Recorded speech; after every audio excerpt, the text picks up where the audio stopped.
السلام علیکم ویورز، کیسے ہیں آپ سب؟ Welcome to the best novel Be Dard پیار ریٹن بائی ہانیہ کے ایپیسوڈ نمبر 8 سٹارٹ کرتے ہیں۔ ٹھنڈی ٹھنڈی ہوا 400 چل رہی تھی۔ بادل یکدم سورج کے آگے چھا کر ہر چیز کو اپنے قبضے میں لے چکے تھے۔ ایسے میں یونیورسٹی گراؤنڈ کے ایک کونے میں بیٹھی ہادیہ پینسل کو لبوں میں دبائے اپنے سامنے کھلی کتاب سے کچھ دیکھ کر اپنی نوٹ بک پر لکھنے میں مصروف تھی۔ ہوا سے اس کے دوپٹے کا پلو اس کے سر سے بار بار کھسک جاتا، جسے وہ بڑی مہارت سے بار بار سر پر سیٹ کر رہی تھی۔ ایک صفحہ مکمل کرنے کے بعد اس نے اگلا صفحہ کھولا ہی تھا کہ شاہان تب سے اس کے پاس آ کر بیٹھا۔ بیٹھتے ہی اس نے اپنے ہاتھ میں پکڑا باکس ہادیہ کے سامنے رکھ کر خود اپنے دونوں ہاتھ کاغذ پر پیچھے کو ٹکا کر سر آسمان کی طرف اٹھائے لمبے لمبے سانس بھرنے لگا۔ ہادیہ نے لکھتے لکھتے محض آنکھیں اٹھا کر اس کی طرف دیکھا اور پھر سے اپنے کام میں مصروف ہو گئی۔ تمہارے پیچھے چور لگے ہیں کیا جو یوں ہانپتے کانپتے پہنچے ہو؟ وہ نظریں اپنے کام پر ٹکائے مصروف سے انداز میں بولی۔ اف مس ہادیہ، چھوڑیں یہ سب۔ وہ سیدھا ہو کر بیٹھا۔ یہ باکس میں آپ کے لیے لایا ہوں۔ شاہان نے اپنے سامنے پڑا سرخ رنگ کا باکس ہادیہ کی طرف بڑھایا۔ یہ کیا ہے؟ ہادیہ نے ذرا کی ذرا باکس کی طرف دیکھا اور پھر سے اپنے کام میں مصروف ہو گئی۔ یہ میری طرف سے ہماری محبت کا پہلا تحفہ۔ شاہان نے ہاتھ کی انگلی سے ماتھے کو کھجاتے ہوئے مسکرا کر یہ کو لمبا کھینچتے ہوئے کہا۔ ہادیہ نے زور سے پنسل اپنی نوٹ بک پر پٹکی اور شرباٹ نظروں سے اسے گھورنے لگی۔ ہادیہ کے خونخوار تیور دیکھ کر شاہان اپنا پیٹ پکڑ کر ہنسنے لگا۔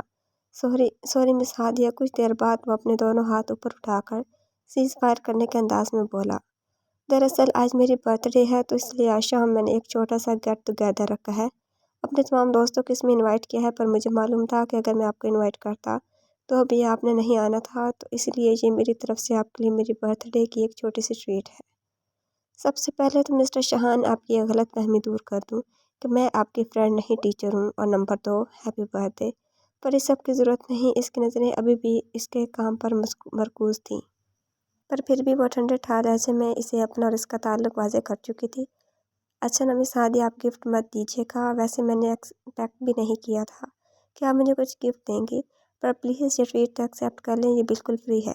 کہتے ہی شاہان نے وہ فوڈ باکس کھولا جس میں ایک منی پیزا، پیسٹری اور کچھ سویٹس کے ساتھ کولڈ ڈرنک کا ایک ٹین پیک تھا۔ شاہان نے پیزے کا ایک پیس اٹھایا اور خود ہی کھانا شروع کر دیا۔ کیا ہوا مس ہادیہ، سیریسلی یہ فری ہے؟ ہادیہ جو گمسم سے خاموشی سے شاہان کو دیکھی جا رہی تھی، اس کے بعد پر آہستہ سے مسکرائی۔ پتہ ہے کیا شاہان، میں دراصل سوچ رہی تھی کہ تم کتنے خوبصورت ہو۔ جی؟ ایک بالکل غیر متوقع بات سن کر شاہان منہ کھولے آنکھیں پھاڑے حیرت سے اسے دیکھنے لگا۔ میں نے خوبصورت کہا ہے، ہینڈسم نہیں۔ شاہان کی ہوک بنی صورت دیکھ کر ہادیہ نے مسکرا کر کہا۔ مطلب؟ شاہان کی حیرت کسی صورت کم ہونے میں نہ آ رہی تھی۔ مطلب یہ کہ شاہان کے ہادیہ نے فوڈ باکس اپنی طرف گھما کر پیسٹری کا پیس توڑ کر اپنے منہ میں ڈالا۔ کمی تو صرف ڈریسنگ میں ہے۔ مطلب تمہارے ماشاءاللہ سے اتنے خوبصورت لمبے گھنے بال، ہاتھوں میں بینگلز اور انگلیوں میں انگوٹھیاں۔ اتنی یونیک انگوٹھیاں تو لڑکی ہو کر میرے پاس نہیں جتنی تمہارے پاس ہیں۔ کمی تو صرف ڈریسنگ میں ہے، اور وہ بھی اگر تم فراک یا لیڈیز ڈریس پہن لو تو سیریسلی تم سے خوبصورت کوئی دوسری لڑکی دنیا میں نہیں ہوگی۔ ہادیہ کی بات سن کر اسے یکدم اچھو لگا تھا اور وہ کھانستا ہوا دورا ہوا جا رہا تھا۔ ہادیہ نے فوراً سے پیسہ ٹین پیک کھول کر اسے تھمایا، جس کو ایک ہی سانس میں گھٹا گھٹ پی گیا۔ اب آپ زیادتی کریے مس ہادیہ۔ شاہان نے ٹین پیک خالی کر کے سائڈ پر پھینکا۔ ارے نہیں شاہان، میں نے تو سیریسلی تمہاری تعریف کی ہے، تمہیں یقین آئے تو بے شک شیشہ دیکھ لینا۔ ویل، اس ٹریٹ کے لیے تھینکس۔ وہ ٹشو سے ہاتھ صاف کرتی ہوئی اٹھی اور شاہان کا شکریہ ادا کرتی ہوئی اپنی چیزیں سمیٹ کر وہاں سے چلی گئی، جبکہ شاہان اسے تب تک پیچھے سے گھورتا رہا جب تک وہ اس کی نظروں سے اوجھل نہ ہو گئی۔ دن ہفتوں اور ہفتے مہینوں میں بدلنے لگے تھے، پر ندا کے بند ہونٹوں پر لگا قفل نہ ٹوٹا تھا۔ اب تو مصطفیٰ نے بھی اپنی روٹین بدل لی تھی۔ پہلے وہ خود اس کے سامنے سے گھبراتا تھا، اس لیے رات کا لیٹ گھر آتا، پر اب تو وہ وقت پر گھر آ جاتا، کافی دیر اس انتظار میں رہتا کہ ندا کی ایک جھلک ہی دکھائی دے جائے۔ پر ایک ہی گھر میں رہتے ہوئے انہیں ایک دوسرے سے سامنا ہوئے ہفتوں گزر جاتے۔ ندا خود اس کے سامنے بہت کم آتی تھی۔ ایک احساس جرم تھا جو مصطفیٰ کو اندر ہی اندر کاٹے جا رہا تھا۔ دل بار بار بے چین ہوتا، اسے کسی طور سکون میسر نہ تھا۔ شاید اگر ندا بار بار واویلا مچاتی روتی پلکتے نظر آتی تو مصطفیٰ کو اتنا دکھ نہ ہوتا، کیونکہ یہ وہ رد عمل تھا جو اس سمیت سب گھر والوں نے سوچا ہوا تھا۔ اور اگر ایسا ہوتا تو شاید سارے گھر والے اسے بنی ہونے اور اگلے پچھلے کئی تانے دے کر خاموش کروا دیتے۔ پر اب سب سے بڑا مسئلہ ہی یہ تھا کہ اس نے کوئی واویلا نہیں کیا تھا۔ سب سہ گئی تھی، بالکل خاموش ہو گئی تھی، یا اس نے اس پہاڑ جیسے دکھ پر صبر کر لیا تھا؟ اور مصطفیٰ کو اس ایک بات کا دکھ تھا کہ وہ خاموش کیوں ہے۔ مصطفیٰ کو لگتا کہ ندا کا یہ بےتحاشا صبر ہی ان سب پر پڑ جائے گا۔ وہ سوچتا کہ جب وہ ایک نازک لڑکی پر ظلم کر کے پرسکون نہیں رہ سکتا تو پھر بھلا وہ نازک وجود جس نے اس قدر ظلم سہا تھا اس کی حالت کیا ہوگی۔ یہی چیزیں اسے ساری رات مضطرب رکھتی۔ نیند اس کی آنکھوں سے روٹ چکی تھی اور رت جگہ اس کے نصیب بن گئے تھے۔ اس روز بھی مصطفیٰ معمول کے مطابق دفتر سے واپس آ کر فریش ہو کر صوفے کی بیک سیٹ سے سر ٹکائے بیٹھا تھا جب اسے کمرے کے دروازے کے کھلنے کی آواز آئی۔ وہ نظر انداز کیے ویسے ہی بیٹھا رہا جب کچھ پلوں کے بعد اسے اپنی گود میں کسی نازک چیز کا احساس ہوا۔ مصطفیٰ نے ایک جھٹکے سے سر اٹھا کر دیکھا، سامنے ہی گھٹنوں کے بل بیٹھی ندا اس کی گود میں چہرہ چھپائے سسک رہی تھی۔ وہ جہاں کا تہاں رہ گیا تھا۔ بھلا اس سے پہلے کب ایسا ہوا تھا؟ ندا اور وہ بھی خود اس تک چل کے آتی۔ اس نے اپنا کانپتا ہاتھ اٹھا کر ندا کے سر پر رکھا۔ مصطفیٰ پلیز مجھے معاف کر دیں، خدا کے لیے مجھے معاف کر دیں۔ میری ہر اس غلطی یا جرم کے لیے جو مجھ سے سرزد ہوئے یا نہیں ہوئے، آج تک مجھے یہی سمجھ نہیں آیا کہ آخر میرا قصور کیا تھا جو ابھی تک میرے ساتھ ایسا ہوتا رہا۔ ہچکیوں سے روتے بات کرتے ہوئے اس نے سر مصطفیٰ کی گود سے اٹھا کر مصطفیٰ کی طرف دیکھا اور مصطفیٰ اسے دیکھ کر یکدم فریز ہو گیا، کیونکہ یہ وہ ندا تو نہ تھی جسے وہ جانتا تھا، بلکہ یہ تو کوئی اور ہی صدیوں کی بیمار ہڈیوں کا ڈھانچہ تھی۔ پر اب آپ مجھے معاف کر دیں، مجھ سے مزید برداشت نہیں ہوتا۔ مجھے لگتا ہے کہ اب میرا دل پھٹ جائے گا۔ میرے لیے اتنی اذیت ناک موت تجویز مت کریں مصطفیٰ، مجھے آسان موت دے دیں خدا کے لیے۔ روتے روتے اس نے مصطفیٰ کے سامنے ہاتھ جوڑ دیے تھے۔ رونے سے اس کے سارے جسم پر لرزہ طاری ہو گیا تھا۔ یہ منظر دیکھ کر مصطفیٰ کے دل پر برچیاں چل گئی تھی۔ اس نے جلدی سے ندا کے کانپتے بدن کو اپنے بازو میں سمیٹ اور اپنے برابر صوفے پر بٹھا کر اسے خود میں پینچ لیا۔ کندھا میسر آنے پر تو وہ یوں ٹوٹ کر بکھری کہ جیسے سارے آنسو آج ہی بہا دے گی۔ میں کیا کروں مصطفیٰ، مجھے میرا بیٹا نہیں بھولتا۔ میں نے اسے بھولنے کی، اس پر صبر کرنے کی بہت کوشش کی، پر وہ میرے تخیل سے جاتا ہی نہیں۔ وہ کیسا ہوگا مصطفیٰ، کیسے اپنے ننھے ننھے ہاتھوں ہلاتا ہوگا، اس کی مسکراہٹ کیسی ہوگی، وہ روتا ہوا کیسا لگتا ہوگا مصطفیٰ۔ یہ سب کچھ مجھے سکون لینے نہیں دیتا مصطفیٰ، میں کیا کروں۔ وہ ابھی بھی بلک رہی تھی اور مصطفیٰ کا اپنا ضبط بس یہیں تک تھا۔ اس بار اس نے اپنی آنکھوں سے نکلنے والے آنسو کو روکا نہ تھا، بلکہ وہ بہت پھرتی سے مصطفیٰ کی آنکھوں سے نکل کر ندا کے بالوں میں جذب ہو رہے تھے۔ ہو سکے تو مجھے معاف کر دینا ندا، میں جانتا ہوں کہ میں نے تمہارے ساتھ زیادتی نہیں ظلم کیا، پر وہ ندا کا چہرہ اپنے ہاتھوں میں تھامے اس کے ماتھے سے اپنا ماتھا ٹکرائے رو رہا تھا۔ دونوں کے چہرے آنسو سے تر تھے، دونوں ہی ایک لمبی مسافت طے کر کے آئے تھے۔ پر خدا کی قسم بہت مجبور ہوں میں ندا، میری ماں اپنا ایک خوبصورت بیٹا کھو چکی ہے، ان کی تمام معصوم امیدوں کا مرکز میں ہوں، اور اگر میری وجہ سے نجمہ آپی کا گھر تباہ ہو جاتا تو امی شاید سہ نہ پاتی۔ میں نہیں جانتا میرا فیصلہ درست تھا یا نہیں، پر میں نے یہ فیصلہ بہت مشکل سے کیا ہے۔ میرا خدا گواہ ہے کہ تمہیں اذیت دے کر خوش میں ابھی نہیں رہا ہوں۔ یہ وٹے سٹے کے رشتے بہت خوار کرتے ہیں ندا۔ جب ورتا سے میرا بندھن جڑا تھا تب میں نہیں جانتا تھا کہ یہ رشتہ مجھے اتنا خوار کرے گا۔ مصطفیٰ نے کرب سے آنکھیں میچھی۔ تمہارے ساتھ بہت زیادتی ہو چکی ہے ندا، پر اب مزید نہیں ہوگی۔ آج سے میں تمہیں ہر بندر، ہر زنجیر سے، ہر قید سے آزاد کرتا ہوں۔ آگے تمہاری مرضی کے مقدم جانا جائے گا، چاہو تو یہ رکھو، نہیں چاہو تو نہ رکھو۔ چاہو تو اپنے باپ بھائی کے پاس واپس چلی جاؤ، میں خاموشی سے یہ تعلق توڑ دوں گا۔ شادی سے پہلے تم یونیورسٹی جاتی تھی نا، تو وہیں سے اپنی تعلیم جاری کر سکتی ہو۔ زندگی میں آگے بڑھنے کے بہت مواقع ملیں گے تمہیں، اور وقت کی دھول میں تم ان اذیت ناک 2 سال کو بھول جاؤ گی۔ پر اگر تم یہ رشتہ نبھانا چاہو تو تمہیں پوری عزت دی جائے گی، وہی حیثیت جو اس گھر میں بھابھی کی ہے یا پھر کسی بھی دوسری بہو کی ہوتی۔ تمہارا جو بھی فیصلہ ہو تم مجھے اس سے آگاہ کر دینا، کیونکہ اب میرا فیصلہ تمہارے فیصلے سے مشروط ہے۔ مصطفیٰ نے اس کے آنسو اپنے ہاتھوں سے صاف کر کے اس کے ماتھے پر بوسہ دیا۔ نہ جانے کیوں آج یہ لڑکی سے دل کے بہت قریب محسوس ہو رہی تھی۔ مصطفیٰ مجھے کل ڈاکٹر کے پاس جانا ہے، میری طبیعت ٹھیک نہیں پلیز۔ وہ وہیں آنکھیں مودے مصطفیٰ کے کندھے سے سر ٹکا چکی تھی۔ ٹھیک ہے ندا، کل صبح ڈرائیور تمہیں ہسپتال لے جائے گا، تمہاری ڈاکٹر سے اپائنٹمنٹ میں خود لے لوں گا۔ کل صبح میری بہت ضروری میٹنگ ہے، ورنہ میں خود تمہارے ساتھ چلتا۔ اور یہ کچھ پیسے رکھ لو، ہسپتال کے بلز وغیرہ ڈرائیور کلیئر کروا دے گا، ان سے تم اپنی کوئی شاپنگ کر لینا۔ مصطفیٰ نے اپنے والٹ سے پیسے نکال کر ندا کو تھمائے۔ ندا نے خاموشی سے وہ پیسے پکڑے اور وہیں مصطفیٰ کی گود میں سر رکھ کر سو گئی۔ وہ بھی شاید تپتے ریگستان میں ننگے پاؤں چلتے آبلا پا ہو چکی تھی اور اب ایک پرسکون نیند کی متحمل تھی۔ اف دادی، بہت گرمی ہے۔ حجاب نے 5 بجے گھر آتے ہی اپنی بڑی چادر اتار کر برآمدے میں بچھے تخت پر پھینکی और ख़ुद फ्रिज खोलकर ठंडे पानी की बोतल निकालने लगी। इसके घर आने से पहले ही सिहन का ट्यूशन पढ़ने वाले बच्चों से भरा पड़ा था। दादी, आज घर कोई आया था क्या? हिजाब ने फ्रिज को अनवा किस्म के अशिया खोर नौश से भरा देखकर हैरा से दादी से इंतजार किया, क्योंकि अरसा हुआ इनके घर ये सब अशिया को आए हुए। क्योंकि हिजाब अपनी दिन रात की टक और थका देने वाले रूटीन के बाद भी बस ज़रूरियात ज़िंदगी की गाड़ी को ही खींच तान कर चला पाती थी। हाँ, आया था। कौन? पहले तुम हाथ मुंह धोकर किचन में आकर खाना खाओ, फिर मैं बताती हूँ। दादी ने किचन में खाना गर्म करते वहीं से ऊंची आवाज़ लगाई। अच्छा। दादी वो बाद में खाना खास्ता उठकर फ्रेश होने चल दी। जी अब बताएं। फ्रेश होकर आकर इसने किचन में मौजूद पीढ़ी को खींचा और इस पर बैठकर खाने का इंतज़ार करने लगी। आहद आया था बेटा आज दोपहर में। दादी ने खाना नीचे ज़मीन पर इसके सामने रखा। अच्छा, खैरियत थी क्या? हिजाब की हैरत इतनी थी। हाँ, तुम्हारे अब्बा की खैरियत दरियाफ्त करने आया था और वो तमाम चीज़ें भी वही लाया था। हिजाब गुमसुम से अंदाज में बोली और अपने सामने रखकर खाना खाने लगी। बेटा, आज कैसा लड़का है? दादी ने कुछ सोचकर यकदम से हिजाब से पूछा। अच्छा लड़का है दादू, मुखलिस, केयर करने वाला। आजकल के दौर में कहाँ मिलते हैं इतने खलूस वाले इंसान। हिजाब पूरे दिल से अपने तजर्बात की रोशनी में आज की तारीफें कर रही थी, इस बात से बेखबर कि दादी के दिल में क्या चल रहा है। आहद ने तुम्हारे लिए अपना प्रपोजल दिया है। दादी ने बड़े इत्मीनान से हिजाब के सर पर बम फोड़ा। क्या? इसका निकाला मुंह की तरफ लेकर जाता हाथ वहीं हवा में मुअल्लक रह गया था। ये क्या कह रही हैं आप दादी? इसने नवाला वापस ट्रे में रखकर यकदम इसकी भूख प्यास सब उड़ चुकी थी। सच कह रही हूँ और मुझे इस रिश्ते पर कोई एतराज़ भी नहीं, पर मुझे है दादी। बस हिजाब, मज़ीद एक लफ्ज़ नहीं। दादी इसका रद्द-ए-अमल जानती थी, इसीलिए अब की बात सख्त दिल बनी हुई थी।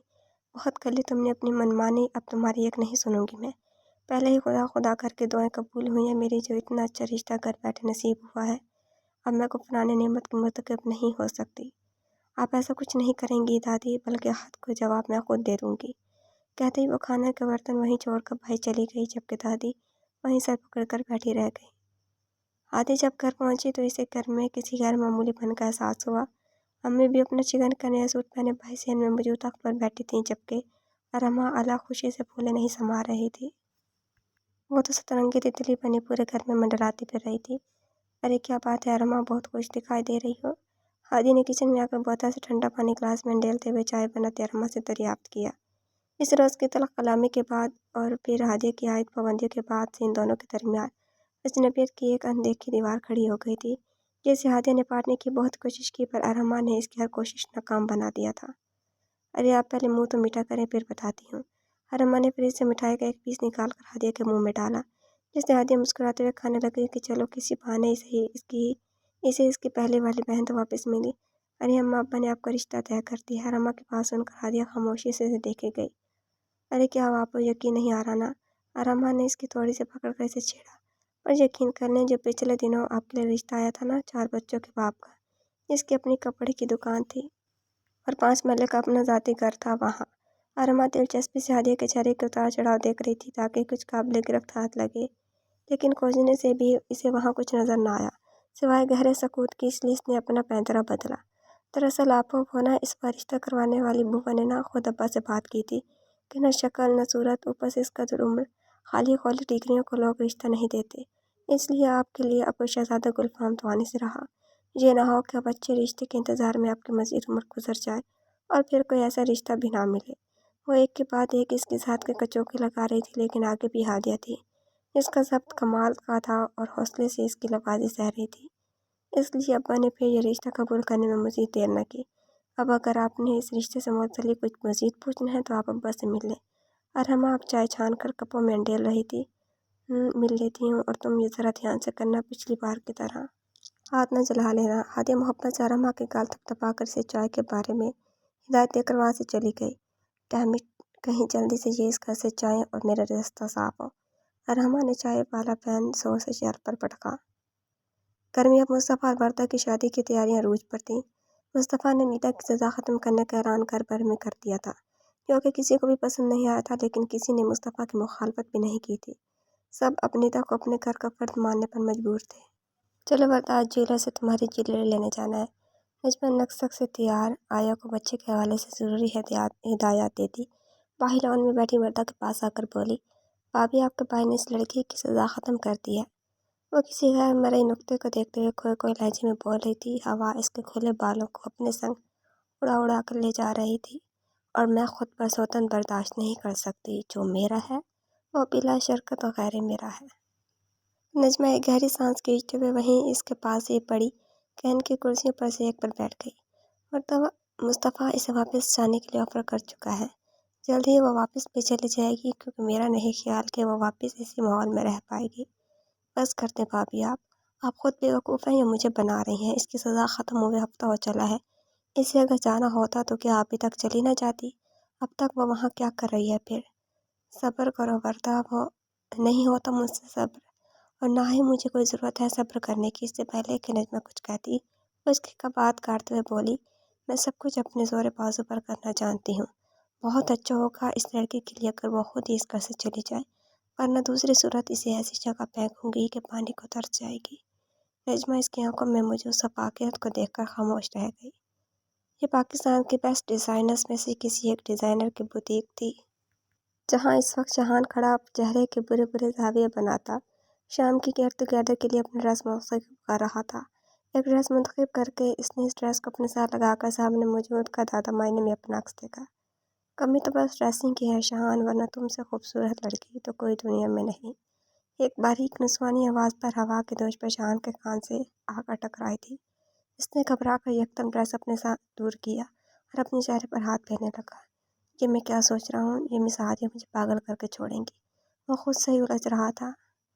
گاڑی زن سے بجری اور سیمنٹ کی بنی روش پر دور کر تھوڑا آگے جا کر رکی تھی۔ شاہان کے گاڑی کا گیٹ کھول کر باہر نکلنے کی دیر تھی کہ اذان اپنا سب کچھ چھوڑ چھاڑ کر اس کی طرف بھاگا۔ اوہ مائی گاڈ بھائیو، یو آر لکنگ ڈیشنگ۔ وہ شاہان کو دیکھ کر خوشی سے چلایا۔ اچھا؟ اذان کی بات سن کر وہ خود مسکرا دی۔ اذان اسے یکٹک دیکھی جا رہا تھا۔ سلیقے سے کٹے بال جنہیں جیل سے سیٹ کر کے مزید پرکشش بنایا گیا تھا، بیرز اور انگوٹھیوں سے مبرہ صاف ہاتھ اور بازو، اور قیمتی پینٹ کوٹ اس کی ٹھٹکا دینے والی شخصیت کو مزید نکھار بخش رہے تھے۔ ہینڈسم تو وہ پہلے ہی بہت تھا، پر اب تو جو اسے دیکھتا ایک بار مڑ کر واپس ضرور دیکھتا۔ ایسے جا رہا یہ ہٹلر کے جانشین اس وقت گھر میں کی موجودگی کی کوئی خاص وجہ؟ شاہان نے وہیں سیلون میں موجود اپنے ماں اور باپ کو اور اکٹھے بیٹھے دیکھ کر آہستہ آواز میں اذان کے کان میں سرگوشی کی۔ ارے بھول کر نہ بتایا تو تھا کہ پھپھو آنے والی ہیں۔ اوہ! شاہان نے ایک ادا سے اپنے ہونٹ سکیڑے، مطلب کہ وہ آفت کی پرکالا بھی اندر ہی موجود ہے۔ بھائیو کوئی حال نہیں آپ کا؟ اذان بھی بھائی کے طرز خطاب پر مسکرا دیا۔ پھپھو اور ہادی بھائی فریش ہونے گئے ہیں، تھوڑی دیر تک لان میں ہی چائے پینے آ رہے ہیں۔ اچھا ٹھیک ہے، دیکھتا ہوں انہیں بھی، کہہ کر وہ اندر کی طرف بڑھ گیا۔ ابھی شاہان اندر گیا ہی تھا کہ اسے ہادی اندر سے باہر آتا دکھائی دیا۔ ارے برو کیسے ہو؟ وہ خوش دلی سے آ کر شاہان کے گلے لگا۔ ایک دم ٹپ ٹاپ۔ تم سناؤ یار؟ زبردست برو۔ یہ کیا یار، تم نے آنا ہوتا ہے تو اکیلے آیا کرو، ابھی تک مومس بوائے بنے ہوئے ہو۔ ماما کی انگلی پکڑ کر چلنے والے اپنی اماں حضور کا ٹوکرا ساتھ لانا ضروری تھا کیا؟ ہادی شاہان کی باتیں سنتا سر کھجاتا اور مسکرا کر سن رہا۔ اپنی ماں اور شاہان کے بیچ معاملات کو وہ اچھے سے جانتا تھا۔ بچپن سے ہی اس کی ماں کو پتہ نہیں شاہان سے کیا خار تھی جو کبھی بھی انہوں نے شاہان کو اچھے سے نہیں بلایا تھا، اور وقت گزرنے کے ساتھ ساتھ اب شاہان خود ان کی شکل دیکھنے کا روادار نہ تھا۔ چلے برو باہر چلتے ہیں۔ تم چلو ہادی، میں آتا ہوں۔ شاہان! ہادی کے باہر جاتے ہی مانی سی آواز دی۔ جی مام۔ وہ پیچھے پلٹا۔ بیٹا تمہاری پھپھو آئی ہیں، ان سے ذرا اچھے سے ملنا۔ وہ محبت سے شاہان کے سر کے بال سہلاتی سی التجا کر رہی تھی۔ اور پلیز مام، مجھے صرف اپنی بات کریں، ہٹلر کے جانشین کے خاندان کی نہیں۔ اور پلیز اب میں بہت تھک چکا ہوں، مجھے ریسٹ کرنی ہے۔ آخری بات کہتا وہ تھپ تھپ کرتے سیڑھیاں چڑھ گیا۔ پیچھے سے وہ اسے تعصب سے دیکھتی رہ گئی۔ کافی دیر سے فون کے بجنے کی آواز آ رہی تھی۔ وردن نے واش روم سے نکل کر ڈریسنگ ٹیبل سے اپنا موبائل اٹھایا۔ مصطفیٰ کالنگ کے الفاظ جگمگا رہے تھے۔ ایک مسکراہٹ وردہ کے ہونٹوں کو چھو گئی۔ ہیلو! اس نے ایک ادا سے موبائل اٹھا کر کان کو لگایا۔ صبح کیا پلان ہے تمہارا وردہ؟ جناب پلان کی چھوڑیں، آپ کے لیے تو ہم فارغ ہی ہیں، آپ حکم کریں۔ وردہ کی بات سن کر مصطفیٰ بھی مسکرا دیا۔ دراصل کل ایک فارن ڈیلیگیشن آ رہا ہے، اگر فری ہو تو پلیز انہیں کل ایئرپورٹ سے ریسیو کر لینا۔ میری کل ایک بہت امپورٹنٹ میٹنگ ہے، ورنہ انہیں ریسیو کرنے میں خود جاتا۔ ٹھیک ہے، کوئی مسئلہ نہیں، میں ریسیو کر لوں گی انہیں۔ اور پلیز بہت عزت اور احترام سے لانا انہیں، ہمارے لیے وہ بہت قابل احترام ہے، انہیں کسی بھی چیز کی کمی نہیں ہونی چاہیے۔ تم فکر مت کرو، میں سنبھال لوں گی۔ Okay, thank you, welcome. अरे मुझे तो कुछ करने की ज़रूरत ही नहीं, किस्मत तो खुद मेरा साथ दे रही है। उफ़! मिस निदा, तुम बस इंतज़ार करो अब सही वक़्त का। तुम्हारा वक़्त ख़त्म। वो बंद फ़ोन को दोनों हाथों से थामे थोड़ी नीचे रख के अपने तख़य्युल से मुख़ातिब होती बस मुस्कुराए जा रही थी। हादिया फ्रेश होने के बाद अपने बाप का खाना लेकर मुस्कुराती हुई बाप के कमरे में दाखिल हुई थी। कैसे हैं आप पापा? और कैसा गुज़रा आपका आज का दिन? कमरे में दाखिल होते ही वो चहकते हुए शुरू हो चुकी थी। सारे दिन में सिर्फ तभी इन्हें अपने कमरे में रौनक नजर आती। जब हादी इनके कमरे में आती, कुछ वो अपनी सुनाती, कुछ इनसे इनके आज के दिन के बारे में सुनती। वरना आंखों से हादिया को देखे गया इसने सबसे पहले खाना पास पड़ी तपाई पर रखा और खुद इनके पास कुर्सी खींच कर बैठ गई। बेटा, मैंने तुम्हारा रिश्ता तय कर दिया है, वो झिझकते हुए बोले। जी अब्बा, मैं जानती हूँ। हादी की मुस्कुराहट से इन्हें कुछ हौसला मिला। बेटा देखो, मैं बाप हूँ तुम्हारा। माजी में मुझसे तुम्हारे हवाले से जो भी गलतियाँ हुई हों, पर मैं तुम्हारा बुरा नहीं चाह सकता। वो अपनी सब बात पर आने के लिए तमहीद बांध रहे थे। बेटा, इस वक्त मुझे तुम्हारे लिए जो सबसे मुनासिब फैसला लगा, मैंने वो तुम्हारे लिए लिया। पता नहीं मेरा फैसला दुरुस्त है या नहीं, पर मैं तुम्हें अपने तुम्हारे घर की औरत देखना चाहता हूँ। जानता हूँ कि ये रिश्ता। अब्बा, क्या हो गया है आपको? बात करते करते इनकी आवाज़ भर आने लगी थी। तभी हादी ने इनकी बात काटते हुए मोहब्बत से इनके दोनों हाथ अपने हाथों में अकीदत से पकड़े। मैं जानती हूँ कि आप मेरे बारे में कभी कोई गलत फैसला नहीं कर सकते, और यकीनन ये रिश्ता मेरे लिए सबसे बेहतरीन होगा, क्योंकि हम जितनी भी कोशिश कर लें, पर नसीब से बढ़कर और वक्त से पहले कभी किसी को कुछ नहीं मिला। हर चीज़ का वक्त रोज़ अव्वल से ही तय है, चाहे वो बच्चे की पैदाइश हो, किसी के वफ़ात का वक्त हो या फिर किसी की शादी का वक्त हो। हम इंसान तो सिर्फ तदबीर ही कर सकते हैं, किस्मत बनाने वाला तो वो कातिब तकदीर है ना, जो ऊपर बैठा है, जिसके हर फैसले में मसलियत छुपी है। मेरी शादी का यही वक्त लिखा था, तो फिर जो चीज़ हमारे बस में है ही नहीं, इसके लिए खुद को कोसने का फ़ायदा। और वैसे भी अब्बा, जोड़ियाँ तो आसमानों पर बनती है ना। अगर मेरा जोड़ भी यहीं लिखा है, तो फिर ये तो अल्लाह की रज़ा है ना। और सबसे बढ़कर मैं बहुत खुश हूँ कि मेरे लिए मेरे साथी का इंतखाब मेरे बाप ने किया है। मेरा बाप कभी मेरे लिए कुछ गलत इंतखाब नहीं कर सकता। हादे की बातों से इस शख्स के दिल पर पड़ा एक बोझ सा रखा था, और वो नम आंखों से मुस्कुरा दिए। बेशक इनकी बेटी को दिलों पर राज का नात था, वो सच्चे दिल से इसकी दायमी खुशियों के लिए दुआ गो थे। वर्दा जीन्स पर शॉर्ट शर्ट पहने, सर पर हिजाब ओढ़े इस घर मुल्क की डेलीगेशन को एयरपोर्ट से रिसीव करके लाई थी। ये वक्त दो मर्दों और एक गोरी औरत पर मुश्तमिल था। हवेली की रवायत के मुताबिक इन दोनों मर्दों को मर्दाना खाने में भेज दिया गया, जबकि मैरून लंबी स्कर्ट और ब्लैक स्लीवलेस शर्ट और गोल सन हैट को पहने जेनिफर को वो बहुत इज्जत और एहतराम से अपने साथ घर के अंदर लाई थी। घर आकर वर्दा ने शस्ता अंग्रेज़ी में भाभी और अम्मी का तारुफ जेनिफर से करवाया, और जेनिफर से इन दोनों को मिलवा कर इसलिए ड्राइंग रूम में ले आई। इसकी खोजी चातराना नजरें चारों तरफ से घूम घूम कर निदा को ढूंढ रही थी। ड्राइंग रूम के सोफे पर टांग चढ़ाकर बैठी वर्दा के होंठों पर एक पुरस्कार मुस्कुराहट थी। इसने वहीं बैठे बैठे भाभी को आंख से कुछ इशारा किया, जिसे समझते हुए वो मुस्कुराकर सर हिलाती बाहर निकल गई। भाभी ड्राइंग रूम से निकलकर अब चारों तरफ से निदा को ढूंढ रही थी, जो किसे कहीं नजर नहीं आ रही थी। उन्होंने सबसे पहले इसका कमरा चेक किया, फिर वॉशरूम, फिर इसके बाद अगला पिछला सारा लॉन, और आखिरत पर छत पर निदा नदारत। अब के भाभी को भी झंझलाहट होने लगी थी। कमीनी कहाँ दबा हो गई है, इसका मिलना बहुत ज़रूरी है। ना मिली तो इसके बगैर हम अपना प्लान कैसे मुकम्मल करेंगे। आह निदा बीबी, एक बार हमारा प्लान कामयाब हो जाए तो ये दिन तुम्हारा इस घर में आखिरी दिन होगा। भाभी आसमान की तरफ मुँह किए मुस्कुरा कर कह रही थी, पर जल्द इनकी मुस्कुराहट सिमटी, क्योंकि इन्हें अपने प्लान को कामयाब बनाने के लिए सबसे पहले निदा की ज़रूरत थी, जो कि अभी मिली ही नहीं थी। इसलिए वे एक बार फिर से ढूंढने लगी। वो बहुत तेज़ी से सीढ़ियों उतर कर नीचे जा रही थी, जब किचन के सामने से गुजरते हुए इसकी नज़र किचन में पड़ी, जहाँ निदा कुर्सी पर बैठी आहिस्ता आहिस्ता पानी पी रही थी। चेहरा जर्दी माइल हो पड़ा था, आंखों में इस कदर वीरानी थी कि वहाँ जिंदगी की कोई चमक दिखाई न देती थी। पर फिर भी इस वक्त किचन के पार खड़ी सफाक लड़की की आंखों में मौजूद सफाकत में कोई कमी न आई थी। वो एक झटके से किचन में दाखिल हुई थी। अरे ओ बीबी, अभी तक तुम यहाँ क्या कर रही हो? तुम्हें मैंने अपना सूट इस्त्री करने को कहा था, और तुम हो कि अभी तक यहीं खड़ी हो?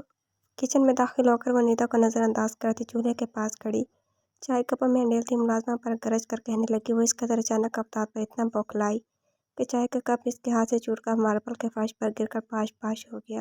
वो बीबी जी, मैं चाह ही रही थी, पर वर्दा बीबी जी ने अपने मेहमानों के लिए जल्दी से चाय लाए को बोला था, इसलिए मैं पहले चाय बनाने लग गई। बस बन गई है जी, महीने देकर अभी आपका सूट इस्त्री कर देती हूँ। बकवास बंद करो अपनी। इस किस कदर लजाहत से की जाने वाली बात पर नखुवत से बोली। अभी मतलब अभी यही पर सब कुछ छोड़ो, जाकर सूट इस्त्री करो मेरा। पर बीबी जी, मुलाजमा शेषोपन में मुब्तला हुई। कोई परवर नहीं, निकलो अभी यहाँ से। भाभी ने इस मुलाजमा को हाथ के इशारे से बाहर का रास्ता दिखाया। मुलाजमा ने बेबसी से एक नज़र चाय पर डाली, दूसरी भाभी पर। पास ही टेबल पर बैठी निदा ने इस मुलाजमा की इतनी बेबसी देखी न गई। कोई बात नहीं, तुम जाकर सूट इस्त्री करो, चाय मैं सर्व कराती हूँ। निदा ने मुलाजमा के पास जाकर इसके कंधे पर हाथ रखकर कहा। मुलाजमा ने एहसास तशक्कुर से निदा को देखकर किचन से बाहर चली गई। भाभी के चेहरे पर एक शातिराना मुस्कुराहट रिंग गई कि यही तो चाहती थी। हिजाब ने मैसेज करके हाथ को कैंटीन में बुलाया था, तभी कुछ देर बाद वह कैंटीन में इसके रूबरू खड़ा था। जी हिजाब, खैरियत, कैसे याद किया मुझे? उसने पहले हिजाब के लिए चेयर खींची और फिर खुद दूसरी कुर्सी पर बैठा। जी वो दरअसल वादे के मुताबिक आपको इस महीने के पैसे देने थे। हिजाब ने अपने हैंडबैग से कुछ पैसे निकाल कर आहत को थमाए, जिसे कुछ देर की सोच विचार के बाद आहत ने पकड़ ही लिया। पैसे देने के बाद हिजाब अपनी उंगलियों से अपने हाथ में मसलती सर झुका रिश्ते वाली बात से इनकार करने के लिए लफ्ज़ ढूंढ रही थी। आपने मेरे लिए अपना प्रपोजल भेजा था आहत, बिलाखिर इसने अपने अंदर हिम्मत मुजतमा करते बात का आगाज़ किया। जी बिल्कुल ऐसे ही है। आहत की नज़रें हिजाब के चेहरे पर टिकी थी, जैसे इसके चेहरे की उतार चढ़ाव इसके अंदर का हाल जान लेगा। लेकिन मुझे इस प्रपोजल पर एतराज़ है। मुझे ये कबूल नहीं, दिल कड़ा करके बिलाखिर इसने कह ही दिया। कुछ देर के लिए वहाँ खामोशी छा गई। देखो हिजाब, बात कुछ यूँ है कि मैंने सीधे स्वभाव से रिश्ता आपके सरपरस्त यानी आपके अब्बा और दादी के हजूर पेश किया, जिसे उन्होंने न सिर्फ पसंद किया बल्कि इसे कबूलियत के साथ भी बख्शी। अब अगर इस रिश्ते के हवाले से आपको कोई मसला है या एतराज़ है तो आप अपनी दादी से क्लियर करें या इन्हें मना करें, ना कि मुझे, क्योंकि मुझे तो वह ज़बान दे चुकी हैं और इस जुम्मा को उन्होंने मुझे चंद ज़रूरी मेहमानों के साथ हमारे निकाह के लिए बुलाया है। मुझे अपनी बात के जवाब में आहत की तरफ से क्यों या फिर रिश्ते से जवाब के जवाब को पूछे जाने की मुंतज़िर थी। आहत की तरफ से इस कदर गैर मुतवक्का बात सुनकर सुन हो गई और आखिरी बात ने तो गोया इसके सर पर बम फोड़ा था। दादी ऐसा कैसे कर सकती हैं, वो भी इससे पूछे बिना। वो हैरत के समंदर में गोताज़न थी, कोई भी तो इसकी बात नहीं समझ रहा था। जब मैं आपको मना कर रही हूँ तो आपको मेरी बात समझ नहीं आ रही। मुझे आपसे शादी नहीं करनी। वो गुस्से से एक एक लफ्ज़ पर जोर देते हुए बोली। आप यही बात अपनी दादी को जाकर समझाएं, क्योंकि मैं तो जुम्मा के दिन आ रहा हूँ। अगर ये बात आपकी दादी की समझ में आ गई और उन्होंने मुझे मना कर दिया तो फिर मैं बारात वापस ले आऊँगा। इसने खड़ा होकर हिजाब की आंखों में आंखें डालकर संजीदगी से कहा।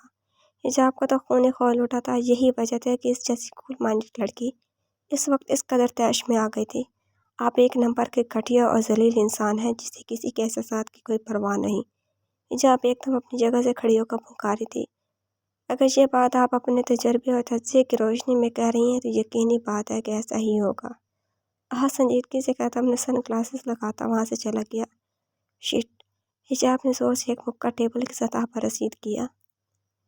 एक छोटी सी घरेलू तकरीब में हादिया की मंगनी सरंजाम पा गई थी। लड़के के घर से इसके चंद दूर पड़े के रिश्तेदार आए थे और हादिया को मंगनी की अंगूठी पहनाकर शगन के कुछ पैसे से थमाकर साथ ही बाहमी मुशर्रफ से उन्होंने एक महीने के दिन भी रख दिए थे। हादिया खुद ही अपनी फीलिंग समझने में नाकाम थी। ये वक्त शायद हर लड़की के लिए ऐसा होता है जब इसे अपना घर बार छोड़कर, अपने इतने करीबी रिश्तों को छोड़कर बिल्कुल अजनबी लोगों में जाकर रहना होता है। सुना है प्यार साहब की 2-3 बेटियां हैं। वैसे आपको तो अच्छा मसरूफ़ मिल जाएगा ना शादी के बाद बेटियों की तरबियत का। जो तो खैर आप वैसे ही बहुत अच्छे कर लेंगी। हादिया गुमसुम से सहन में बने तख्त पर पाँव लटकाई बैठी थी जब हरमा इसके पास आकर बैठकर कहने लगी। हादिया ने खामोशी से इसे देखा और चुपचाप वहाँ से उठकर चली गई, क्योंकि इस वक्त वो आरामा से कोई बहस नहीं करना चाहती थी। जल्दी कहीं एक महीना ख़त्म और जान छूटे, वरना खौबत से कहती खुद भी तख्त से उठ गई। अरे आपकी इयररिंग्स तो बहुत यूनिक है मैम, क्या मैं इन्हें देख सकती हूँ? मर्द ने अपने सामने पूरी तमतराक से बैठी अपनी कीमती मोबाइल की टच स्क्रीन पर उंगली फेरती इस घड़ी को देखकर शहज़ा अंग्रेज़ी में कहा। श्योर, दरअसल ये मेरे लिए बहुत अहम है।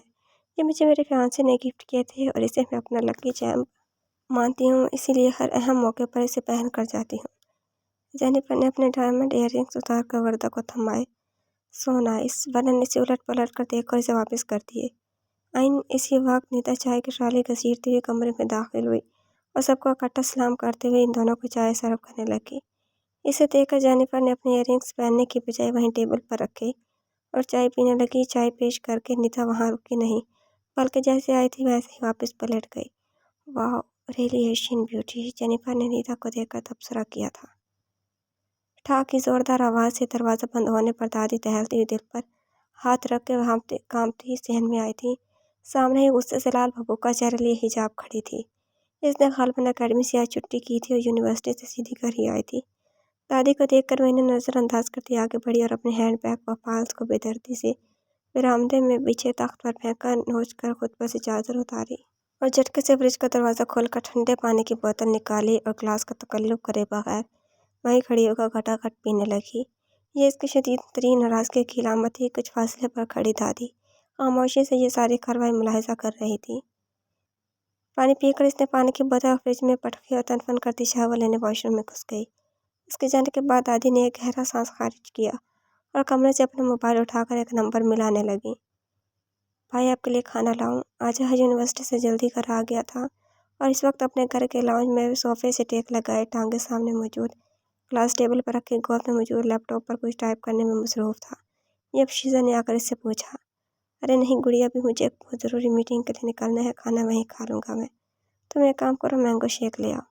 वो मसरूफ़ से अंदाज में लैपटॉप पर टाइप करता हुआ बोला, जी भाई। वो अपने काम में बुरी तरह गर्क था जब इसके मोबाइल की घंटी ने इसका इर्तिकाज़ तोड़ा। नंबर देखकर इसने 1 मिनट की भी देर किए बगैर कॉल उठाई। जी अस्सलाम वालेकुम दादी, कैसी हैं आप? आहत के बाद बात करता लाउंज से निकलकर बालकनी में आ गया था।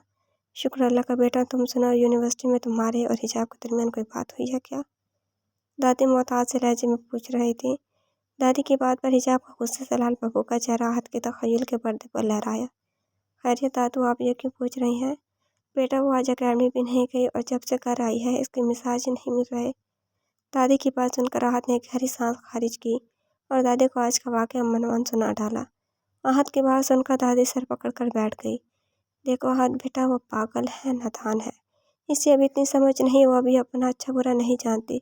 तुम खुदा रहा इसकी बातों को दिल पर न लेना। बोलते बोलते दादी की आवाज़ नम होने लगी थी। अरे दादी, आप फिक्र क्यों कर रही हैं? अच्छा हुआ कि आपने कल ही मुझे फ़ोन करके सारी बात क्लियर कर दी थी, वरना शायद आज कोई गलतफहमी पैदा हो जाती। और बिल्कुल भी परेशान मत हो, आप इस शादी के हवाले से इसके जो भी तहफ़्फ़ुज़ात हैं वो मैं एक एक करके दूर कर दूँगा। बस बेटा, अब तो तुम ही से ही उम्मीद है, इसलिए मैं जल्द से जल्द इसका निकाह करना चाहती हूँ कि इसके दिमाग से शादी ना करने का फितूर तो उतर जाए। आपको उम्मीद है दादी कि वह निकाह में कोई हंगामा नहीं करेगी। ये बात तो मुझ पे छोड़ो दो, इसे कैसे राज़ी करना है ये मैं जानती हूँ। जी बेहतर दादी। अरे आइए जेनिफर मैम, मैं आपको आपका रूम दिखा दूँ, आप कुछ देर रेस्ट कर लें। श्योर। वर्दा के कहने पर जेनिफर अपने दाएं हाथ से अपनी स्कर्ट संभालती, अपने बालों को एक अदा से पीछे करती खड़ी हुई। खड़े होते ही इसने अपने सामने पड़े क्लास टेबल से अपनी हैट उठाकर सर पर रखी, अपना मोबाइल उठाया और अब वो झुककर अपनी इयररिंग्स उठाने वाली थी। लेकिन ये क्या, वहाँ तो कोई इयररिंग मौजूद ही ना था। मेरे इयररिंग्स कहाँ हैं? इसने अपनी ज़बान यानी शस्ता अंग्रेज़ी में माथे पर बल डाले तंग कर कहा। जी? इसकी बात सुनकर वर्दा भी यकदम घबरा गई। मैंने तो आपको इसी वक्त दे दिए थे। वर्दा ने बौखलाते हुए अपनी सफाई दी। हाँ पकड़ाए थे, पर मैंने यहीं रखे थे, फिर वैसे कैसे कहीं जा सकते हैं? आप अपने मेहमानों को ये प्रोटोकॉल देते हैं क्या? जेनिफर का गुस्सा सातवें आसमान को छू रहा था और वो बोलने ही पुकार रही थी। अरे कूल डाउन मैम, आपके इयररिंग्स भी अभी मिल जाएंगे। जेनिफर को ठंडा करने की कोशिश करते ही वर्दा ने चीख का सारा कसर पर इकट्ठा कर लिया था। आंटी, भाभी, कहाँ हैं आप? इसकी गरजदार आवाज़ पर अम्मी और भाभी तो क्या सारे मुलाज़िमीन भी थर-थर कांपते हाथ बांधे वहाँ मौजूद हुए थे, सिवाय नीता के, जो कि इतने हंगामे के बावजूद भी अपने कमरे से न निकली थी। आंटी भाभी, अभी अभी यहाँ से जेनिफर मैम की इयररिंग्स चोरी हुई हैं। ये हमारी बहुत काबिल एहतराम मेहमान हैं। मेरी मौजूदगी में अगर इनके साथ ऐसी अच्छी हरकत हो जाए तो फिर लानत है मेरी यहाँ मौजूदगी पर। हमारे यहाँ पर आकर बैठने के बाद यहाँ पे जो भी आया है इसके सामान इसके कमरे और खुद इसकी तलाशी ली जाएगी अभी। वर्दा गुस्से में बोलते हुए हुक्म जारी कर रही थी। इसलिए कहने की देर थी और घर में इमरजेंसी नाफिज हो गई थी। सब मुलाज़िमों की कतार में एक तरफ खड़ा कर दिया गया था। वहाँ इस कमरे में वर्दा और जेनिफर की मौजूदगी में सफाई वाली और चाय वाली मुलाज़िमा ही आई थी। इन दोनों की रिहाइश का और बाकायदा सामान की अच्छी तरह तलाशी ली गई। वो दोनों वहीं खड़ी थर थर काँपती हुई, हाथ जोड़े रोते हुए अपनी बेगुनाही की गवाही दे रही थी। इन दोनों के सामान से इन्हें कुछ नहीं मिला था। अरे इस घर की नई दुल्हन मिस नीता भी तो वहाँ चाय सर्व करने आई थी। चलें इसकी भी तलाशी ले ही लेते हैं। वर्दा हकारत से कहते हुए इसके कमरे में चल पड़ी। इन लोगों ने नीता के कमरे की तरफ जाते ही मुलाज़िमा की कतार में बांधे खड़ी खाला भी ने मौका देखते ही मुस्तफ़ा को फ़ोन कर इसे जल्द अज जल्द घर वापस आने को कहा, क्योंकि इन्हें सारे मामले से साजिश और ख़तरे की बू आ रही थी। निदा अपने कमरे में ड्रेसिंग टेबल के सामने खड़ी कुछ कर रही थी जब दरवाजे के पास इसे कदमों की आहट सुनाई दी। साथ ही किसी ने दरवाजे के हैंडल पर दबाव डालकर इसे खोलने की कोशिश की। निदा ने जल्दी से हाथ में मौजूद चीज़ को ड्रेसिंग टेबल के दाईं जानिब धकेला, जो कि ड्रेसिंग टेबल के नीचे मौजूद एक ब्लैक केस में जाकर गिरी, और इस चीज़ के केस में गिरते ही यकदम एक क्लिक के साथ इस केस का ढक्कन केस पर गिरा और लॉक हो गया। इसी वक्त सबसे पहले वर्दा और फिर जेनिफर, भाभी और मुस्तफ़ा की अम्मी इसी कमरे में दाखिल हुई। वर्दा और भाभी कमरे में आते ही इसे नज़रअंदाज के कमरे की तलाशी शुरू कर दी। निदा हौक बनी कमरे के वस्त में खड़ी खुद को बहुत बेबस महसूस कर रही थी। कुछ ही पलों में कमरा मैदान जंग का मंजर पेश कर रहा था। कहीं ये तो नहीं वो इयररिंग? भाभी ने पूरे कमरे की तलाशी लेने के बाद एक तरफ से मैट्रेस उठाया तो नीचे एक इयररिंग बड़ा जगमगा रहा था। हाँ, यही है। और दूसरा? जेनिफर ने भाग कर इयररिंग पकड़े। दूसरा तो इधर नहीं, भाभी ने कंधे अचकाए। भाभी के कहने की देर थी कि वर्दा निदा पर उड़ पड़ी। अभी तो इसके बहुत से हिसाब निकलते इस लड़की की तरफ। किस्मत ने इसे मौका दिया था तो वो क्यों न दिल की तस्कीन हासिल करती। बेहया बेगैरत औरत। उसने एक झटके से निदा के बाल अपने हाथों में जकड़े थे। ये वो बाल है ना जिसने मुस्तफ़ा को अपना असीर बनाया हुआ है। इसने निदा के बालों को कई झटके दिए कि जैसे इन्हें जड़ से उखेड़ने का इरादा हो। यही वो चेहरा है ना जिसके सामने मुस्तफ़ा को कुछ दिखाई नहीं देता। इसकी वजह से इसने सारे ख़ानदान की मुखालफत मोल लेकर तुम्हारी सज़ा ख़त्म की। वर्दा पे दर पे थप्पड़ इसके चेहरे पर रसीद करने के बाद अब बड़ी महारत से अपने खूबसूरत तराशीदा नाखूनों से निदा के चेहरे का हश्र कर रही थी। निदा की चीखों से हवेली के दरो दीवार लरज़ रहे थे, पर वर्दा पर असर न था। इस पर जुनूनियत तारी थी। वो वहशियाना अंदाज निदा के पेट पर टांगे रसीद कर रही थी। निदा की आंखें उबल कर बाहर आने को थी और दर से कराती दोहरी होती अपने दिफा में कुछ भी कर भी न पा रही थी। इतने में जेनिफर के साथ आए दोनों गोरे, माइकल और हैकर, दोनों भी वहाँ आ गए थे। इन्हें जेनिफर ने फ़ोन पर सारी बात बताकर यहाँ आने को कहा था। ये लड़की ऐसे नहीं बोलेगी कि दूसरे इयररिंग कहाँ है। मैं पुलिस को फ़ोन कर चुका हूँ, आती ही होगी, वो आकर इसे दरियाफ्त करेगी। माइकल ने हकारा से निदा को देखते हुए कहा। इसी वक्त मुस्तफ़ा की गाड़ी हवेली में आकर रुकी थी। निदा की दिल दहलों और दिल खराश चीखें सुनकर वो दीवान बाहर इसके कमरे की तरफ भागा था। सामने का मंजर इसके कदमों तले से ज़मीन निकालने को काफ़ी था। निदा की हालत देखकर मुस्तफ़ा की आंखों में शरारे भर गए। इसने भाग कर जाकर बिना किसी की परवाह किए दर से बिलबिलाकर ज़मीन बोस होती इस लड़के को किसी मदाए जान की तरह अपनी बाहों में समेटा और सीने से लगा लिया। ये लड़की एक नंबर की चोर। ये मंजर वर्दा के दिल पर आरे चलाने को काफ़ी था, इसलिए वो एक बार फिर से अपने दिल की भड़ास निकालने के लिए आगे आई। इससे पहले कि वह मुस्तफ़ा की मजबूत पनाहों के हिसार में कैद निदा तक पहुंचे, मुस्तफ़ा ने पूरे जोर से अपने एक हाथ से इसे निदा से दूर धकेला और लड़खड़ाती हुई दीवार से चालकी वो बेयकीनी से मुस्तफ़ा को देख रही थी। निदा चोर है या नहीं, इसका फैसले करने का हक तुम्हें किसने दिया? वो रखाई से इतना गरज कर बोला कि वर्दा की तो सिटी गुम हो गई। तभी से हवेली के बाहर पुलिस सायरन सुनाई दिए और तादाद में कोई एक नहीं, दो नहीं, बल्कि ज़्यादा गाड़ियाँ थीं जो कि गैर मुल्की गिरोह को तहफ़्फ़ुज़ फराहम करने आई थीं। तब से पहली बार मुस्तफ़ा को मामले की गंभीरता का एहसास हुआ। हादिया आज 2 दिन बाद यूनिवर्सिटी आई थी और जब से आई थी जगह बाद देख रही क्लासेस दे रही थी। अब इसका एक पीरियड फ्री था तो वो कुछ रिलैक्स थी। तभी कुछ लड़के से मंगनी की मुबारकबाद देने आई थी। इसने यूनिवर्सिटी छुट्टी अप्लाई करने के लिए अपनी रीज़न ही यही बताई थी, जिस वजह से स्टूडेंट्स को इसकी मंगनी का इल्म था। क्या वाकई आपकी मंगनी होगी मिस हादिया? इन लड़कियों के जाते ही शाह नादिया के पास आया था, बगैर किसी सलाम दुआ के सब बात की तरफ आया था। इसे अभी अभी इस बात की खबर हुई थी और खबर सुनते ही सीधा हादिया के सर पहुंचा था। क्यों? क्या मेरी मंगनी नहीं हो सकती? हादिया ने इसके सवाल का जवाब देने की बजाय उल्टा शरारत से इससे सवाल पूछा। प्लीज़ आप बताइए ना मिस हादिया। हादिया को आज वो बहुत संजीदा और पूछा पूछा लगा, ना कोई शरारत और ना ही कोई इसे चिढ़ाने और गुस्सा दिलाने के लिए कोई उल्टी सीधी हरकत। बल्कि एक और बात जो हादिया ने इसके आते नोट की, वो इसका लड़कों वाली हुलिया में होना था, जिसको देखकर हादिया को बहुत खुशी हुई थी, जिसे वो कमाल महारत से छुपा गई थी। पर अब शहान की संजीदगी को देखते हुए हादिया को भी संजीदा होना पड़ा था। न सिर्फ मंगनी हुई है बल्कि अगले महीने मेरी शादी है। हादिया ने अपने हाथ में पहनी अपनी मंगनी की अंगूठी दिखाकर कहा। यह बात सुनकर शहान के अंदर तक सन्नाटे उतर गए। वो इस बात खुद ही अपनी फीलिंग समझने में नाकाम था। हादिया इसी उम्र में इतनी बड़ी थी, इसकी टीचर थी, इसके लिए काबिल एहतराम थी। वो हादिया के बारे में कोई गलत सोच अपने दिमाग में लाने के बारे में सोच भी नहीं सकता था। फिर इसकी शादी का सुनकर क्यों वो अंदर तक वीरान हो गया था। वो हादिया की मजीद किसी भी बात का जवाब दिए बगैर वापस चल दिया था, जबकि पीछे हादिया इसे आवाज़ें देती रह गई। پر وہ اپنے حواسوں میں ہوتا تو اس کی کسی پکار کا جواب دیتا۔ حجاب بیٹا کھانا کھا لو۔ دادی نے حجاب کے سامنے بیڈ پر کھانا رکھ کر اسے پیار سے پکارا۔ وہ جو بیٹھ کر اسے ٹیک لگائے بازو دونوں گھٹنوں کے گرد لپیٹے سر گھٹنوں پر ٹکائے بیٹھی تھی۔ دادی کی آواز پر برائی آنکھوں سے دادی کی طرف دیکھا اور پھر سے نظریں جھکا لی۔ آپ نے مجھ سے پوچھے بغیر ہی جمعہ کے دن میرا نکاح رکھ دیا۔ ایک آنسو اس کی آنکھ سے لڑک کر گال پر پھسلا۔ کہ آپ نے ابا اور پھپھو کی شادی کا انجام نہیں دیکھا؟ آپ کو کیوں سمجھ نہیں آتی کہ شادی ہمارے خاندان کو راز نہیں؟ اب وہ باقاعدہ رو رہی تھی۔ دادی کا دل اس کی حالت دیکھ کر کٹنے کا تھا، پر وہ اس وقت کسی بھی قسم کی ہمدردی کے موڈ میں نہیں تھی، کیونکہ وہ جانتی تھی کہ ان کی ذرا سی نرمی اس کو مزید شے دے گی۔ دیکھو حجاب، یہ سب تمہارے دماغ کا اعتراض ہے۔ ان دونوں کے ساتھ جو بھی ہوا وہ ان کی تقدیر تھی، ضروری نہیں ہر کسی کے ساتھ ایسا ہی ہو۔ احد اچھا لڑکا ہے، وہ تمہیں خوش رکھے گا۔ دادی، پر میری شادی کے بعد یہ گھر کیسے چلے گا؟ ابا کی دوائیاں، گھر کا راشن، گھر کے بلز۔ آپ سمجھ کیوں نہیں رہی دادی؟ وہ اب غصہ ختم کیے دادی کے دونوں ہاتھ تھامے التجا کر رہی تھی۔ اللہ مالک ہے ہمارا حجاب، جس نے پیدا کیا وہ زندگی گزارنے کا بھی کوئی نہ کوئی سبب بنا ہی دے گا۔ اب مجھے کوئی بھی دلیل دے لیں مگر آپ مجھے قائل نہیں کر پائیں گی دادی۔ مجھے کسی صورت یہ شادی نہیں کرنی اور آپ میرے ساتھ زبردستی نہیں کر سکتی۔ ہر حربہ استعمال کرنے کے بعد بھی جب دادی قائل نہ ہوئی تو ہٹ درمی سے بولی، ٹھیک ہے حجاب، میں کون ہوتی ہوں تمہارے ساتھ زبردستی کرنے والی؟ پر ایک بات یاد رکھنا کہ اس جمعہ یا تو تمہارا احد سے نکاح ہوگا یا پھر اس روز اس گھر سے میرا جنازہ اٹھے گا۔ دادی کی بات پر حجاب نے دہل کر دادی کو دیکھا۔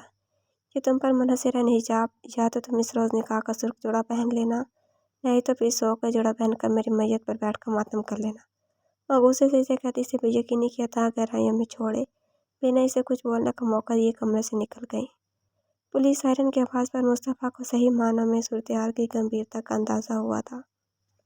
ایک طرف اس کا پورا خاندان، فون ڈیلیگیشن اور پولیس کی بھاری نفری، اور دوسری طرف وہ اکیلا، اور اب اسے اکیلے ہی ان تک کو پروٹیکٹ کرنا تھا۔ اس نے چوری کی تھی یا نہیں یہ الگ بات تھی، پر ایک بات طے تھی کہ وہ اسے وہاں پولیس کے ساتھ کبھی نہ جانے دیتا۔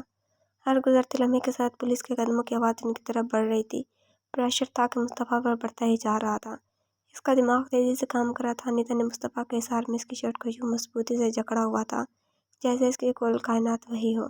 مصطفیٰ نے ایک نظر نیتا پر ڈالی اور دوسرے کمرے پر، اور در بابی اب کمرے میں نہ تھی۔ کمرے میں دروازے کے پاس صرف مائیکل اور ہیکل موجود تھے، جبکہ جینیفر بھی دروازے کی چوکھٹ سے باہر کھڑی تھی۔ پولیس لمحہ بالامہ ان کی طرف بڑھ رہی تھی۔ مصطفیٰ نے تیزی سے نیتا کو خود سے جدا کر کے بیڈ کے اوپر دھکیلا اور خود اپنے دونوں ہاتھوں سے مائیکل اور ہیکل دونوں کو تھامے اپنا پورا زور لگا کر کمرے سے باہر کھینچ کر لایا، اور باہر آتے ہی ایک جھٹکے سے نیتا کے کمرے کا دروازہ بند کر کے باہر سے لاک کر دیا۔ اپنی جلد بازی پر وہ بھی یہ بھی نہ دیکھ پایا کہ جسے اس نے بیڈ پر دھکیلا تھا وہ کتنی زور سے منہ کے بل زمین پر بوس ہوئی تھی۔ پولیس اب بالکل ان کے پاس آ چکی تھی۔ یہ کیا بدتمیزی ہے مسٹر مصطفیٰ؟ مائیکل غصے سے مصطفیٰ پر دھاڑا۔ سوری مس جینیفر، ہمارے بہت اچھے تعلقات رہے ہیں۔ یہاں جو بھی کچھ ابھی ہوا اس کے لیے میں آپ سے بہت شرمندہ ہوں، پر کیا ہم پولیس کو بیچ میں لائے بغیر 2 منٹ کے لیے بات کر سکتے ہیں؟ مائیکل کو یک لفظی جواب دے کر مصطفیٰ جینیفر کو التجائی انداز میں کہنے لگا، شیور مسٹر مصطفیٰ۔ وہ کچھ دیر تک سوچنے کے بعد مصطفیٰ کو ہاں کر کے پولیس کی تھوڑی دیر انتظار کرنے کو کہہ کر مصطفیٰ کے ساتھ ایک کونے میں آ گئی۔ ہیکل اور مائیکل بھی اس کے ساتھ ہی تھے۔ سب سے پہلے تو مس جینیفر، میں آپ سے بہت معذرت خواہ ہوں کہ آپ کو ہمارے یہاں ہماری مہمان نوازی کے دوران یہ تکلیف پیش آئی، پر ہمارا اور آپ کا تعلق بہت پرانا ہے، اور اسی بات سے حوصلہ پکڑ کر میں آپ سے گزارش کرتا ہوں کہ آپ مجھے پلیز 1 گھنٹے کا ٹائم دے دیں۔ اس 1 گھنٹے میں آپ کا ہیئرنگ آپ کے پاس ہوگا۔ اگر میں ایسا نہ کر پایا تو جیسا آپ چاہیں گی ویسا میں خود آپ کے ساتھ تعاون کروں گا۔ ٹھیک ہے مسٹر مصطفیٰ، 1 گھنٹہ مطلب صرف 1 گھنٹہ۔ جینیفر کچھ ہیلو عزت کے بعد مانتی ہوئی اسے فون کرتے واپس پلٹ گئی، جبکہ مصطفیٰ اس نے اپنا کب کا رکا ہوا سانس بحال کیا۔ 1 گھنٹہ بہت تھا۔ اس کے لیے سب کچھ فکس کرنے کے لیے اس نے اپنے ہاتھ سے اپنے چہرے پر آیا پسینہ صاف کیا۔ اس 1 گھنٹے میں ایئرنگ ملنا مشکل تھا، اور مصطفیٰ اسے ڈھونڈنے میں 1 گھنٹے کی مہلت کو بھی ختم نہیں کر سکتا تھا، اور نیتا کی حالت ایسی نہ تھی کہ وہ اسے ابھی اس ایئرنگ کے بارے میں کوئی بات کرتا۔ اس نے کچھ سوچتے ہوئے اس ایئرنگ کے ساتھ کا دوسرا ایئرنگ بنوانے کا سوچا۔ گو کہ 1 گھنٹے میں ایسا ہونا ایک مشکل امر تھا، لیکن اس کے پاس اس کے علاوہ دوسرا کوئی آپشن بھی نہ تھا۔ اس لیے اللہ کا نام لے کر وہ گھر سے نکلا، لیکن آنے سے پہلے وہ جینیفر سے کاپی کروانے کے لیے اس کا پہلا ایئرنگ اپنے ساتھ لانا نہ بھولا تھا۔ سب سے پہلے وہ اپنے خاندانی جیولر کے پاس گیا تھا۔ اس نے ایئرنگ پکڑ کر اچھے سے اس کا معائنہ کیا تھا۔ مصطفیٰ بیٹا، یہ بہت قیمتی ہیرو سے جڑا ہوا ہے، میں بہو اس کے جیسا بنا تو دوں، پر اس کے لیے مجھے 1 ہفتہ درکار ہے۔ اف چچا، 1 ہفتہ نہیں، میرے پاس صرف 1 گھنٹہ ہے۔ مصطفیٰ نے پریشانی سے اپنی پیشانی بری طرح مس لی۔ بیٹا، پھر میں آپ سے معذرت خواہ ہوں، کیونکہ اس میں جو ہیرے استعمال ہوئے ہیں وہ ابھی میرے پاس نہیں، مجھے انہیں آرڈر پر منگوانا پڑے گا۔ مصطفیٰ بہت مایوسی کے عالم میں وہاں سے نکلا تھا۔ اس کے بعد اس نے جگہ بات دیکھ رہی کئی جیولری شاپس دیکھ لی، پر کہیں بھی اس کی بات نہ بنی۔ یا اللہ میری مدد کر۔ آخری جیولری شاپ پر جاتے ہی وہ کئی طرح کے وسوسوں میں گھرا ہوا تھا۔ حسب سابق آخری دکان سے 20 دیر پہلی بار دکان والا ہی جواب موصول ہوا تھا۔ وہ کتنی دیر خالی نظر سے جیولر سیلمینز کو دیکھتا رہا۔ اس کا ذہن معاف ہو رہا تھا، 1 گھنٹہ ختم ہونے میں محض کچھ ہی منٹ باقی تھے، اور وہ جانتا تھا کہ گورے وقت کے کتنے پابند ہیں۔ وقت ختم ہونے کے بعد وہاں سے اس گھر میں ندا کے ساتھ کیا ہوگا، وہ یہ بات سوچنا بھی نہیں چاہتا تھا۔ سر، وہ شکستہ قدم اٹھاتا شاپ سے باہر نکلنے کا تھا جب ایک سیل مین نے اسے آواز دے کر روکا۔ جی سر، ہم یوں کسی کو اپنے کسٹمرز کی انفارمیشن دیتے تو نہیں، پر وہ سیل مین بار بار اپنے ہونٹوں کو زبان پھیر کر ترک کرتا ادھر ادھر دیکھ کر مصطفیٰ کو رازدارانہ انداز میں کچھ بتا رہا تھا، پر مجھے لگا کہ آپ کو اس کی زیادہ ضرورت ہے۔ یہ ایئرنگز آپ کے والے ایئرنگز سے بہت ملتے ہیں۔ اس نے مصطفیٰ کو ایئرنگز دکھائے جس میں اور مصطفیٰ کے ایئرنگ میں 19-20 کا ہی فرق تھا۔ یہ ان میڈم کے ہیں۔ اس نے ایک کاؤنٹر کی طرف اشارہ کیا جہاں پر ایک طرح دار لڑکی شیشے کے پار کچھ جیولری دیکھ رہی تھی۔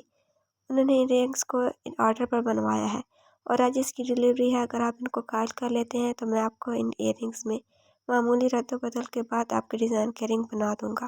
اس سیل مین کی بات سنتے ہی مصطفیٰ اس لڑکی کی طرف بڑھا تھا، اور تقریباً 10 منٹ کی محنت کے بعد مصطفیٰ اس لڑکی کو قائل کرنے میں کامیاب ہو گیا تھا۔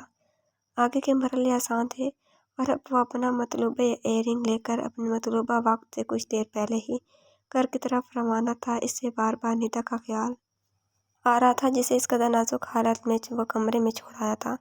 دروازہ باہر سے لاک تھا اور چابی مصطفیٰ کے پاس تھی۔ نہ تو وہ باہر آ سکتی تھی اور نہ ہی کوئی باہر سے اندر جا سکتا تھا۔ اس چیز کا اطمینان تھا اسے۔ راستے میں سے اس نے ندا کی چوٹوں کے پیش نظر دوائیاں خریدی تھی، اور اب وہ سنجیدگی سے ندا کے بارے میں کچھ سوچ رہا تھا۔ اب وہ ندا کے لیے کسی اور رہائش گاہ کے بارے میں سوچ رہا تھا، کیونکہ آج کے واقعے کے بعد وہ اسے مسجد حویلی میں رکھنے کا متحمل نہیں ہو سکتا تھا۔ گھر آ کر اسے جینیفر کو اس کے دونوں ایئرنگ دیے اور ایک بار پھر اسے معذرت کی وردہ ہونک بنی، کبھی مصطفیٰ کو تو کبھی اپنے ہاتھ میں موجود اپنے کلچ کو دیکھتی جس میں اس وقت جینیفر کا دوسرا ایئرنگ موجود تھا۔ مصطفیٰ اپنے کمرے میں جا رہا تھا جب وردہ کی آواز پر پلٹا اور ہاتھ اٹھا کر اسے کچھ بھی بولنے سے روکا۔ سب کچھ اپنی جگہ پر تھا، پر تم نے جو آج ندا کے ساتھ کیا ہے نا، اس کے لیے میں تمہیں کبھی معاف نہیں کروں گا۔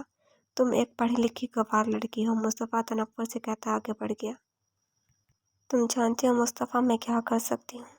وہ شعلے اڑاتی آنکھوں سے غضبناک ہو کر دھاڑی تھی۔ اس کا ارادہ نجمہ کی طرف تھا۔ وہی وٹا سٹا کی رشتہ داریاں۔ میں منتظر رہوں گا تمہارا کیا دیکھنے کے لیے۔ مصطفیٰ اپنی بات کہہ کر اسے غصے میں کھولتا چھوڑ کر آگے بڑھ گیا۔ جاری ہے۔ تو ویورز کیسی لگی آپ کا ایپیسوڈ کمنٹس میں ضرور بتائیے گا۔ اگر آپ نے ابھی تک چینل کو سبسکرائب نہیں کیا تو جلدی سے سبسکرائب کر کے بیل آئیکن کے بٹن کو دبا دیں تاکہ نئے آنے والے ناولز کی اپڈیٹ آپ کو ملتی رہے، اور لائک کمنٹ شیئر کرنا نہ بھولیں۔ انشاءاللہ جلدی ملاقات ہوگی نیکسٹ ایپیسوڈ کے ساتھ۔ اپنا خیال رکھیے گا۔ اللہ حافظ۔